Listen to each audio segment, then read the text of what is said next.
எல்லோருக்கும் வணக்கம். இன்றைக்கி அனிதா புஷ்பவனம் குப்புசாமி யூடியூப் சேனலில் உங்களை எல்லாம் சந்திக்கிறதுல ரொம்ப மகிழ்ச்சி. இன்றைக்கு பிறந்தநாள் மற்றும் திருமண நாள் காண இருக்கின்ற அனைவருக்குமே என்னுடைய வாழ்த்துகள். உங்களுடைய வாழ்க்கையில் நீங்கள் அனைத்து நலங்களும் வளங்களும் கிடைக்கப்பெற்று நீடூழி வாழணும்னு சொல்லிட்டு நான் இறைவன்கிட்ட பிரார்த்திக்கிறேன். இந்த காணொளியை காண்கின்ற அனைவருக்குமே இந்த நாள் இனிய நாளாக அமையட்டும். இன்னைக்கு கிச்சன் செட்டப்பில் நான் இன்னொன்று உங்களுக்கெல்லாம் ரொம்ப மகிழ்ச்சியாக இருக்கும். ஏன்னா உங்களுக்கு என்ன பிடிக்குதோ அதை நான் செஞ்சாதான் உங்களுக்கும் திருப்தி எனக்கும் திருப்தி இல்லையா? அதனால்தான் சரி இன்னைக்கு என்ன செய்து காமிக்க போகிறேன்னா, நான் சொன்னேன் உங்ககிட்ட சப்பாத்திலே ஏகப்பட்ட வெரைட்டி செய்யலாம் அப்படின்னு. இதில் ஒரு சிலர் கேட்டுட்ருக்கீங்க, நாங்கள் காலையில் வேலைக்கு கிளம்புறோம், காலையில் வீட்டில் டிஃபன் சாப்பிட்டு போயிடுவோம், மத்தியானம் ஏதாவது தாளிச்ச சாதம் இல்லாட்டி ஃப்ரைட் ரைஸ் இந்த மாதிரி எடுத்துகிட்டு போயிடுவோம் மேடம், நைட்டு வர்றதுக்கு ரொம்ப லேட் ஆகுது, வீட்டுக்கு சேர்றதுக்கு லேட் ஆகுது, ஆனால் பசிச்சிருது எங்களுக்கு.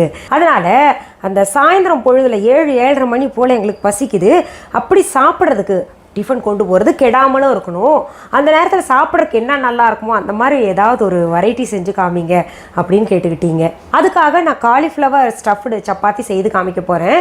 இந்த காலிஃப்ளவர் ஸ்டஃப்டு சப்பாத்தி உங்களுக்கு அந்த இது குழந்தைங்களுக்கு கணவருக்கு லஞ்ச் பாக்ஸ் ரெசிபியாக கூட நீங்கள் கொடுக்கலாம். இதில் நிறைய பேருக்கு சப்பாத்தி பிடிக்காது, அந்த கோதுமை எங்களுக்கு பிடிக்கிறது இல்லை, ரைஸ் வெரைட்டியாக செய்யுங்க அப்படின்றீங்க. ரைஸ் வெரைட்டி உங்களுக்கு செய்து காமிக்கிறேன். ஆனால் கோதுமை மாவில் நிறைய ஃபைபர் கண்டென்ட் இருக்குது, அப்படி சாப்பிட்றதுனால நமக்கு பார்த்திங்கன்னா இந்த உடம்பு போடுதுன்னு நினைக்கிறாங்கல்ல, அப்படி உடம்பு போடுது அப்படின்னு நினைக்கிறவங்க, தொப்பை எல்லாம் போடுது அப்படின்னு நினைக்கிறவங்க இந்த சப்பாத்தியை கொஞ்ச நாளைக்கு சேர்த்துக்கிட்டு வாங்க. உடல் ஒரு கட்டுக்கோப்பாக வந்த பின்னாடி வேணால் நம்ம சாதத்தை சேர்த்துக்கிட்டு வரலாம். இப்போது எங்கள் வீட்டிலலாம் பார்த்திங்கன்னா பசங்கள்லாம் சப்பாத்தி தான் பிடிக்கும், அவங்களுக்கு சாதத்தை செஞ்சு வச்சுட்டேன்னா முகத்தை திருப்புவாங்க, ஏன்னா அவங்களுக்கு அந்த மாதிரி பழகிடுச்சு. நான் கூட சப்பாத்தி வெரைட்டிஸை ரொம்ப விரும்பி சாப்பிடுவேன். சரி, இன்னைக்கு இந்த காலிஃப்ளவர் ஸ்டஃப்டு சப்பாத்திக்கு தேவையான பொருட்கள் என்னென்னு பார்த்துடலாம். காலிஃப்ளவர் தேவையான அளவு, சப்பாத்தி மாவு பிசைந்தது தேவையான அளவு, பொடியாக நறுக்கிய பெரிய வெங்காயம் 1, பொடியாக நறுக்கிய கொத்தமல்லி இலைகள் சிறிது, பொடியாக நறுக்கிய பச்சை மிளகாய் 4, மஞ்சள் தூள் 1/4 டீஸ்பூன், நெய் தேவையான அளவு, உப்பு தேவையான அளவு, நான் இந்த உப்பு பயன்படுத்துகிறேன், சீரகம் 1 டீஸ்பூன், சப்பாத்தி இடுவதற்காக காய்ந்த கோதுமை மாவு சிறிது. இப்போ நம்ம காலிஃப்ளவரை நல்லா சுத்தம் பண்ணிவிட்டு அதில் உள்ள பூச்சியெல்லாம் இருக்கும், அதை பார்த்து சுத்தம் பண்ணிவிட்டு இந்த மாதிரி பூவை எடுத்து வச்சுக்கோங்க. அந்த பூ உங்களுக்கு தேவையான அளவு, உங்கள் வீட்டில் எவ்வளோ பேர் இருக்காங்களோ அதுக்கேற்ற மாதிரி நீங்கள் சமைச்சிக்கோங்க. அந்த காலிஃப்ளவர் பூவை எடுத்துக்கிட்டு நான் துருவி வச்சுருக்கேன் பாருங்கள். அடுப்பில் ஒரு வாணலியை வச்சுக்கோங்க. இப்போது வாணலி சூடாயிருச்சு, அதில் கொஞ்சம் நான் நெய் விடுறேன். உங்களுக்கு நெய் பிடிக்கலன்னா நீங்கள் ஆப்ஷன் எது எந்த எண்ணெய் பயன்படுத்துகிறீங்களோ அதை பயன்படுத்திக்கோங்க. நான் நல்ல பசு நெய், நம்ம VHA.online இருக்குல்ல அந்த பசு நெய் தான் பயன்படுத்துகிறேன். சீரகம் போட்டு தாளிச்சிடுறேன், சீரகம் பொரியட்டும். அடுத்தது நம்ம வெங்காயத்தையும் இதில் கொட்டிக்கலாம். அந்த சீரகம் பொரிஞ்ச உடனே நல்லா பொடியை நறுக்கின வெங்காயத்தை போட்டிருக்கோம், அதில் அப்புறம் இந்த பச்சை மிளகா சேர்த்துக்கோங்க. காரத்துக்கு நம்ம பச்சை மிளகா மட்டும்தான் இதில் சேர்த்துருக்கோம். இப்போ பாருங்கள், நம்ம வெங்காயத்தை வெள்ளை வெளையர்னு போட்டோம் இல்லையா, இப்போ பிங்காக மாறிடுச்சு, நல்லா ஃப்ரை ஆயிடுச்சு. இதில் நம்ம இப்போ இந்த காலிஃப்ளவர், துருவன காலிஃப்ளவர் சேர்த்துக்கலாம். இதில் மஞ்சத்தூளை சேர்க்குறோம், தேவையான அளவு உப்பும் சேர்க்குறோம்.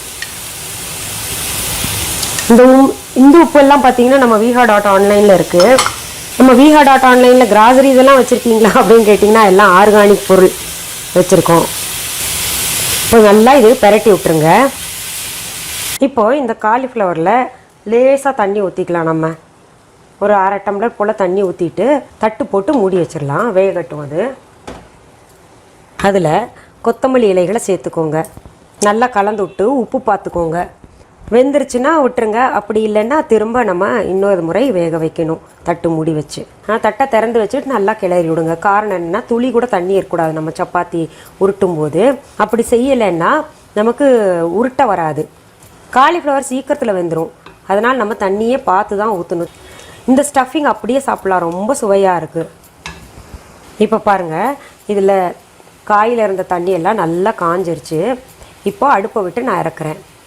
இப்போது இந்த மாவு உருண்டை பண்ணி வச்சுருக்கோம் இல்லையா, அதை சின்ன சின்னதாக உருட்டி வச்சுக்கலாம். அது வரைக்கும் அந்த ஸ்டஃபிங் ஆறட்டும். நல்லா இவ்வளோ பெருசு செஞ்சு வச்சுக்கலாம், ஏன்னா அதில் உள்ள நிரப்பி மறுபடியும் உருட்ட போகிறோம் இல்லையா, அதனால். அடுத்தது நம்ம சின்னதாக உருட்டணும்ல, அதில் இந்த ஸ்டஃபிங் வச்சிடலாம். உங்களுக்கு எவ்வளோ தேவையோ அவ்வளோ வச்சுக்கோங்க. இப்படி செஞ்சுக்கணும். நம்ம saree எப்படி மடிப்போமோ புடவை மடிப்பு மாதிரி இப்படி மடிச்சுக்கணும். இது நிறைய பேர் வரலன்னு எனக்கு முன்னாடியே சொல்லியிருந்தீங்க. அது வர்றது அது ப்ராக்டிஸ். ஏன்னா எனக்கு டெய்லி சப்பாத்தி செஞ்சு பழக்கம். அதனால் அது வர்றது கொஞ்சம் கஷ்டம். அது பழகிட்டிங்கன்னா வந்துடும். அப்புறம் இப்படி மாவு தூச்சு மறுபடியும் நம்ம உருட்டலாம்.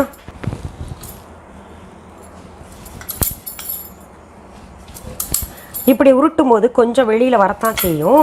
அதுக்காக நீங்கள் வருத்தப்படாதீங்க. இவ்வளோ பெருசு உருட்டினா போதும். இப்போது இங்கே தவா சூடாயிடுச்சு. அதில் நான் இது போட போகிறேன். பாருங்கள், இப்படி நம்ம தவாவில் போட்டு சுட்டு எடுத்துக்கணும். இதை இப்போ பெரட்டி போட்டுக்கலாம். நம்ம அந்த பக்கமும் வெந்த பின்னாடி தேவையான அளவு நெய் பூசிக்கலாம். நம்ம என்ன இவ்வளோ நெய் போடுறீங்களேன்னு நினைப்பீங்க. நெய் ஒன்றும் ஆகாது, பசு நெய் வேறு. இது சாப்பிட்டு ஏதாவது நம்ம சூடாக குடிச்சிட்டோன்னா ஒன்றும் பிரச்சனை இல்லை.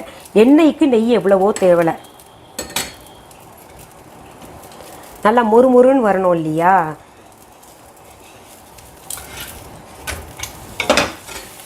இப்போ பாருங்கள், ஒரு பக்கம் நல்லா சுட்டுருச்சு.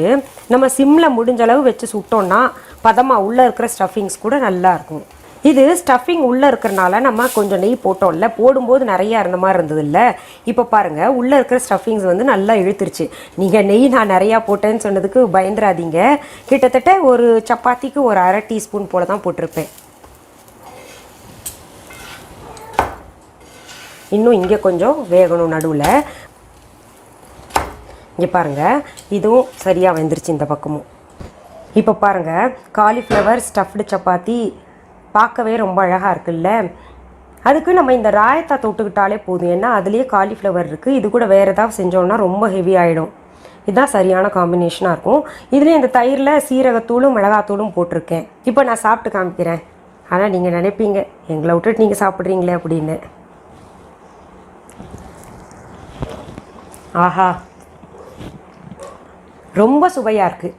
அந்த காலிஃப்ளவருக்குன்னு தனி ஒரு சுவை இருக்குல்ல, அதில் நெய்யெல்லாம் சேர்த்து செஞ்சனால ரொம்பவே சுவையாக இருக்குது. ரொம்ப எளிமையானது. நம்ம இரவு வரைக்கும் கெடாமல் இருக்கணும்னா இது டிஃபன் பாக்ஸில் நீங்கள் கொண்டு போகலாம் ஆஃபீஸ்க்கு. சரி, இன்றைக்கி இந்த பதிவில் எளிமையான காலிஃப்ளவர் ஸ்டஃப்டு சப்பாத்தி பார்த்தோம் இல்லையா? மீண்டும் அடுத்த பதிவில் வேறு ஒரு நல்ல தலைப்போட உங்களை எல்லாம் சந்திக்கிறேன். அதுக்கு முன்னாடி இன்னொன்று சொல்லிக்கிறேன்.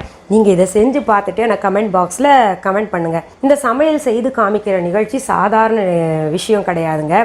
அதுக்கு ரொம்பவே மெனக்கிடணும். காய்கறியெல்லாம் அரிஞ்சு அப்புறம் செய்து காமிக்கிறது சரியான முறையில் வரணும் இல்லையா? அந்த ஃபினிஷிங் வர்ற வரைக்கும் நல்ல பக்குவமாக பார்த்து செய்யணும். இது ஒரு சமையல் நிகழ்ச்சி செய்யணுன்னாலே 1/2 நாள் ஆயிடுது. நிறைய பேர் நல்லா செய்து காமிக்கிறாங்க. அதனால் நீங்கள் கமெண்ட் பாக்ஸில் ரெஸ்பான்ஸ் பண்ணுங்கள். மீண்டும் அடுத்த பதிவில் வேற ஒரு நல்ல தலைப்போடு உங்களை எல்லாம் சீக்கிரத்தில் சந்திக்கிறேன். அது வரைக்கும் நன்றி, வணக்கம். அன்பான வாடிக்கையாளர்களே, உங்கள் விஹா ஸ்டோரில் பூஜை பொருட்கள், சிலைகள், ராசிக்கற்கள், வாஸ்து பொருட்கள், விதைகள், பாரம்பரிய அரிசி வகைகள், சிறுதானியங்கள், ஆர்கானிக் பொருட்கள், மூலிகை எண்ணெய், மளிகை பொருட்கள், மரச்செக்கு எண்ணெய், மரப்பொருட்கள், வெள்ளி ஆபரணங்கள், கிஃப்ட் ஆர்டிகல்ஸ், காட்டன் மற்றும் பட்டு புடவைகள், காட்டன் சுடிதார்கள், பட்டு பாவாடை, குழந்தைகளுக்கான விளையாட்டு பொருட்கள், ஹை குவாலிட்டி இமிடேஷன் நகைகள், வீட்டு உபயோக பொருட்கள், ஜூட் பேக்ஸ், ஹேண்ட்மேட் சோப்ஸ், அழகு சாதன பொருட்கள், சிறுதானிய பிஸ்கெட்டுகள், ஹோம் அப்ளையன்சஸ், இன்னும் பற்பல பொருட்கள் விற்பனைக்குள்ளது. விஹா ப்ராடக்ட்களை நீங்கள் வாங்க விரும்பினால் அது எங்களுடைய viha.online வெப்சைட் மற்றும் சென்னை ராஜா அண்ணாமலைபுரத்தில் உள்ள எங்கள் விஹா ஸ்டோரில் மட்டுமே கிடைக்கும் என்பதை தெரிவித்துக் கொள்கிறோம்.